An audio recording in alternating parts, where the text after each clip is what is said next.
अब आते हैं बहुत ही इंटरेस्टिंग टॉपिक्स पर जिनका नाम है लिपिड्स। अब हम में से काफ़ी लोग ऐसा मानते हैं कि लिपिड्स मतलब कि फ़ैट हमारी बॉडी के लिए अच्छी नहीं होती, लेकिन फ़ैट खाने से फ़ैट नहीं बढ़ती। ये ऑलरेडी हम कार्बोहाइड्रेट चैप्टर में पढ़ चुके हैं, जहाँ पे आपने देखा कार्बोहाइड्रेट से ग्लूकोज, ग्लूकोज से ग्लाइकोजन और ग्लाइकोजन से फ़ैट कन्वर्ट होती है, जो जनरली एडिपोज टिश्यू में स्टमक के अराउंड, हिप के अराउंड या फेस के अराउंड स्टोर होती है। अगेन फ़ैट हमारी बॉडी में बहुत ही इंपॉर्टेंट रोल प्ले करती है, जो हमें इंसुलेशन देती है और स्पेशली हमारी बॉडी में काफ़ी सारे हार्मोन्स को एक्टिवेट और क्रियाशील रखती है। इसी के लिए फ़ैट हमारी बॉडी में बहुत इंपॉर्टेंट है और फ़ैट को हम अवॉइड नहीं कर सकते डाइट में से।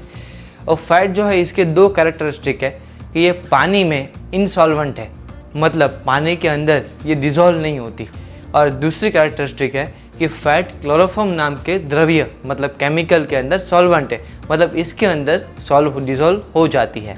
तो फ़ैट को जब भी केमिकली अगर बाइफर्केट करना हो तो इस तरह से कर सकते हैं। फ़ैट को अगर छोटे एलिमेंट में डिवाइड करें तो उसे बोलते हैं फैटी एसिड्स। फॉर एग्जांपल हमारी बॉडी में कार्बोहाइड्रेट ग्लूकोज में और प्रोटीन अमीनो एसिड में कन्वर्ट होता है। इसी तरह से डाइजेस्ट होने के बाद हमारी बॉडी में फ़ैट जो है वो फैटी एसिड में कन्वर्ट होती है और वो यूज़फुल होती है अलग अलग फंक्शंस करने के लिए। अब देखते हैं क्लासिफिकेशन ऑफ फैट्स। तो फैट को 4 पार्ट में डिवाइड करते हैं। पहला है अनसैचुरेटेड फैटी एसिड्स, दूसरा है सैचुरेटेड फैटी एसिड्स, तीसरा है essential fatty acids and fourth is trans fatty acid. Classification में पहले आते हैं अनसैचुरेटेड फैटी एसिड्स। इसके अंदर अगर डेफिनेशन देखें तो कोई भी फैट जो room temperature 25 to 30 degree Celsius के बीच में सॉलिड अवस्था में है, घन अवस्था में है, इसे बोलते हैं unsaturated fatty acids. For example almond, peanut, walnuts.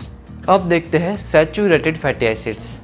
25 to 30 degree Celsius की अवस्था में अगर कोई भी फैट का प्रकार लिक्विड फॉर्म में है तो उसे बोलते हैं saturated fatty acids. For example sunflower oil, olive oil, coconut oil, groundnut oil, ये सारे एग्जांपल्स है सैचुरेटेड फैटी एसिड्स के। सैचुरेटेड फैटी एसिड हमारी बॉडी के लिए इतनी अच्छी नहीं होती। एसेंशियल फैटी एसिड की बात करें तो जो फैट हमारी बॉडी में बहुत इंपॉर्टेंट है, या तो ऐसी फैट है कि जो अगर नहीं लेंगे तो हमारी बॉडी में हेल्थ कॉम्प्लिकेशन आएंगे, उस फैट के प्रकार को बोलते हैं एसेंशियल फैटी एसिड। इसके अंदर आती है ओमेगा 3, ओमेगा 6, ओमेगा 9। ये हमें डिफरेंट टाइप के सीड से भी मिलती है और सी फूड से भी मिलती है, तो इस फैट को लेना हमारी बॉडी में बहुत ही आवश्यक है, इसी के लिए इसका नाम है एसेंशियल। ट्रांस फैटी एसिड, जब भी हम कोई wafer, fast food, biscuit, pastries ऐसी चीज़ें खाते जो ऑयल में तली हुई होती है, और वो भी ऐसा ऑयल कि जो एडिबल और वेजिटेबल ऑयल है, कि जो बार बार यूज़ हुआ है, केमिकली में प्रोसेस है और ऐसा है कि जिसमें थाउजेंड्स ऑफ सब्सटेंस है ये केमिकल्स है, तो ऐसे ऑयल में तली हुई कोई भी चीज़ ट्रांस फैटी एसिड बन जाती है, जो हमारी बॉडी में सीधा कोलेस्ट्रॉल और ख़राब फैट के प्रमाण को बढ़ाती है, which ultimately leads to heart disease. Unsaturated fatty acids 2 प्रकार में डिवाइडेड है, सब टाइप्स इसे बोलते हैं। पहला है मूफा एंड सेकंड है पूफा। मूफा मतलब mono unsaturated fatty acids and PUFA मतलब पॉली अनसैचुरेटेड फैटी एसिड्स। अब आते हैं सोर्सेज ऑफ फैट्स के ऊपर। सोर्सेज ऑफ फैट्स में saturated fatty acids, mono unsaturated fatty acids and poly unsaturated fatty acids, इन 3 प्रकार में डिवाइडेशन यहाँ पे आपको देखने को मिलेगा, जिसके अंदर सैचुरेट के अंदर घी and butter, coconut oil, palm oil, वनस्पति ऑयल, इस प्रकार के ऑप्शंस है। मोनो अनसैचुरेटेड फैटी एसिड्स के अंदर olive, canola, groundnut, rice bran and sesame, palm and red palm, इस प्रकार के ऑप्शंस आपको मिलेंगे। और पॉली अनसैचुरेटेड एसिड्स और एसेंशियल अमीनो एसिड दोनों सिमिलर होते हैं, जिसके अंदर palm oil, olive oil, medium groundnut oil, sunflower oil, soybean, sesame seeds, mustard, canola, flax seeds, इस प्रकार के ऑप्शंस आपको देखने को मिलेंगे। अब देखते हैं फंक्शंस ऑफ फैट की। तो पहला फंक्शन तो ये है, फैट हमारे फूड को texture, flavour and taste provide करती है। दूसरा फंक्शन ये है, फैट बहुत ही कैलोरी डेंस होती है। फैट का पर ग्राम हमें 9 किलो कैलोरी एनर्जी देता है, जो हमारी बॉडी में एज अ एनर्जी सोर्स और फ्यूल सोर्स भी इस्तेमाल होती है। फैट हमारी बॉडी को इंसुलेशन प्रोवाइड करती है, गर्माहट देती है। हमारी स्किन के नीचे जो फैट का लेयर होता है वो ठंड में हमें ठंड के सामने, कोल्ड के सामने बचाता है।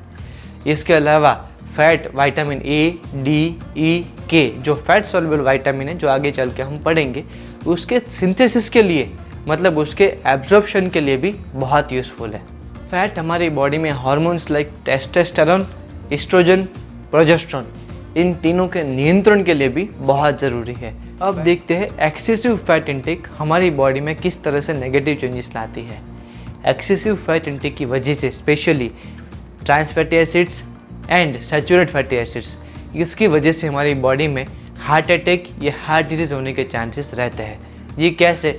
तो ये फैट हमारी बॉडी के आर्टरीज में प्लैक्स को पैदा करती है और यही ब्लड फ्लो को रोकती है और हार्ट अटैक होने के चांसेस हो जाते हैं लंबे टाइम के बाद। कोलेस्ट्रॉल भी बढ़ जाता है। लिवर और किडनी भी डैमेज हो सकते हैं एक्सेसिव फैट इंटेक से। लिवर एंड किडनी फैट को सिंथेसाइज करते हैं और टॉक्सिन्स को रिमूव करते हैं, लेकिन फैट बहुत डिफ़िकल्ट होती है डाइजेस्ट होने के लिए, बिकॉज इसमें से 9 किलो कैलोरी मिलती है। अगेन हमने आगे चर्चा की थी। इसी की वजह से जब भी हम अच्छी तरीके से फैट इंटेक नहीं रखते, मतलब 30 ग्राम, 40 ग्राम, अप टू 50 ग्राम, तो और उससे ज़्यादा ले लेते हैं, एक्सेसिव ले लेते हैं, तो उसकी वजह से हमारी बॉडी में ये 2 ऑर्गन स्पेशली डिफ्यूज़ होने के या तो डैमेज होने के चांसेस बहुत ज़्यादा रहते हैं। Excessive fat intake with sugar मतलब कि जहर। जब भी आप ऐसा फैट लेते हो कि जो कार्बोहाइड्रेट मतलब शुगर के साथ होता है मिला हुआ, उसकी वजह से हमारी बॉडी में काफ़ी सारी फैट गेन होती है, मतलब ओबेसिटी बढ़ती है।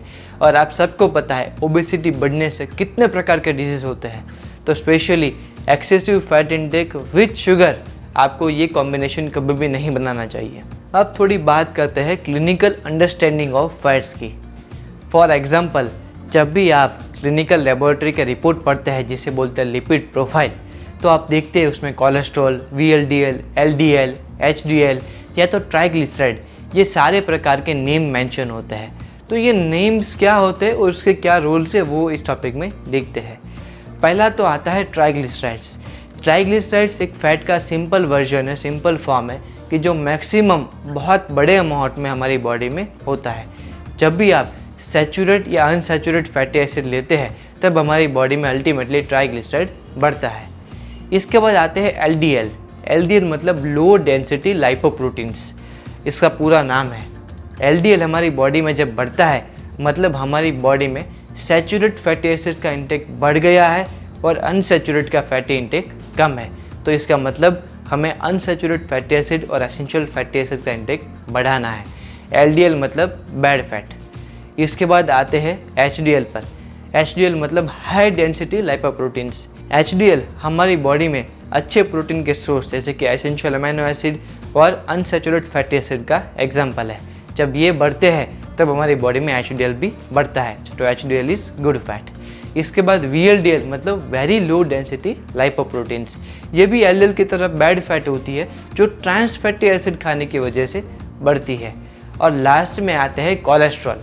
कोलेस्ट्रॉल जैसा हम समझते हैं इतना ख़राब नहीं है। कोलेस्ट्रॉल एक हार्मोन है जिसका सिंथेसिस बहुत ज़रूरी है हमारे बॉडी के अंदर। कोलेस्ट्रॉल हमारी बॉडी के अंदर हालांकि अनसैचुरेट या सैचुरेट की वजह से ही बढ़ता है, लेकिन कोलेस्ट्रॉल अगर बहुत ज़्यादा हो जाता है, एक्सीड टू द लिमिट्स, तब भी ख़राब है। हमारी बॉडी में cholesterol minimum 2000 mg per day के हिसाब से अगर होता है तो हमारी बॉडी में कोई भी दिक्कत नहीं आती। अप टू दैट मतलब इससे ज़्यादा अगर हो जाता है इनटेक हमारा, तो हमारी बॉडी में बहुत दिक्कत आती है। तो जब भी आप कोई फूड देखे तो उसमें पीछे कोलेस्ट्रॉल का अमाउंट ज़रूर से दिखे। अब बात करते हुए फ्री फैटी एसिड्स की। फ्री फैटी एसिड्स मतलब ऐसे फैटी एसिड जो हमारी बॉडी में फ्रीली मूव करते हैं। ये सबसे डेंजरस होते हैं और ये बढ़ते हैं आपके ट्रांस फैटी एसिड खाने की वजह से। बर्गर, पिज़्ज़ा, फास्ट फूड, ऐसी चीज़ें जो बॉडी में फ़ैट को बहुत एक्सेसिव बढ़ाती है और ट्रांस फैटी एसिड के एग्जांपल्स हैं। यहाँ पे मैं एक एग्जांपल शो कर रहा हूँ लिपिड प्रोफाइल रिपोर्ट का, जहाँ पे मैंने जो भी चर्चा की वो सारे नाम मेंशन हैं। अब जब भी आपकी लिमिट होती है, वो लिमिट एक्सीड हो जाती है, LDL हो, HDL हो, कोलेस्ट्रॉल हो, फ्री फैटी एसिड हो या ट्राइग्लिसराइड हो, तो वो डेंजरस ही है। तो मतलब जहाँ पे भी आपको लगता है कि ये लिमिट जो यहाँ पे मेंशन है इससे ज़्यादा है आपकी इंटेक या आपके लिपिड प्रोफाइल्स, तो आप सतर्क हो जाइए और अपना फैट इंटेक कम कर दीजिए।